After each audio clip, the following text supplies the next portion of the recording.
So you are a household name once you become a leader and a manager. I would push back a little bit and say the boundaries that we created were very different than most because I don't believe that you can keep work at work. If you have a bad day Mm, at work, you come home. And I would say everyone I know has had a bad day at work and has come home and it's impacted a conversation or relationship with their spouse or partner or kids. And if something's happening in your day to day life, it is impossible to separate that and not have it impact your work in some way. People that are dealing with loss and grief and divorce or sick kids or whatever the case is, it will have an impact. So, first and foremost, I don't believe as humans we can separate work from work and home from home. We talk a lot at Abundant Empowerment about building full circle leaders, and it's that integrated leadership between who I am at work, who I am at home, who I am in the community. Because again, you can't separate those things. As a basketball coach, I had kids live with me over different periods of time.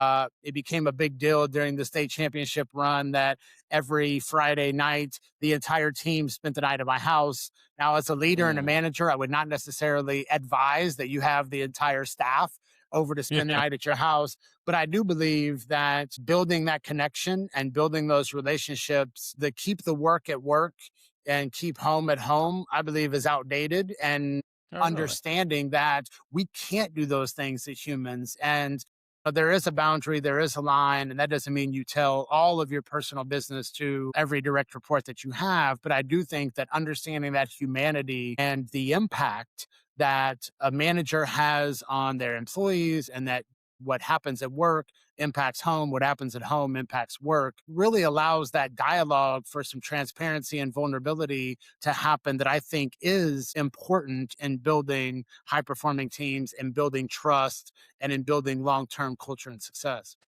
Is that some of the work Abundant Power does to teach newer leaders, new managers? I'm just curious since you had mentioned them in their previous response.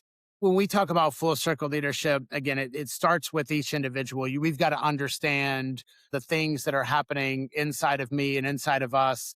Too many leaders are focused on that external piece. It's a you problem. I'm managing this. We've got to understand my own reactions and interactions. But then the next circle around that is really people first. And how are we centering and managing our people? But then, we talk about systems orientation. You have to understand that everything is interconnected. What happens at home, at work, at church, at school, all of these things are connected. And each of them has an impact and influences each, other in different ways. So we just need to understand that we are human. We are impacted in different ways. You mentioned your manager.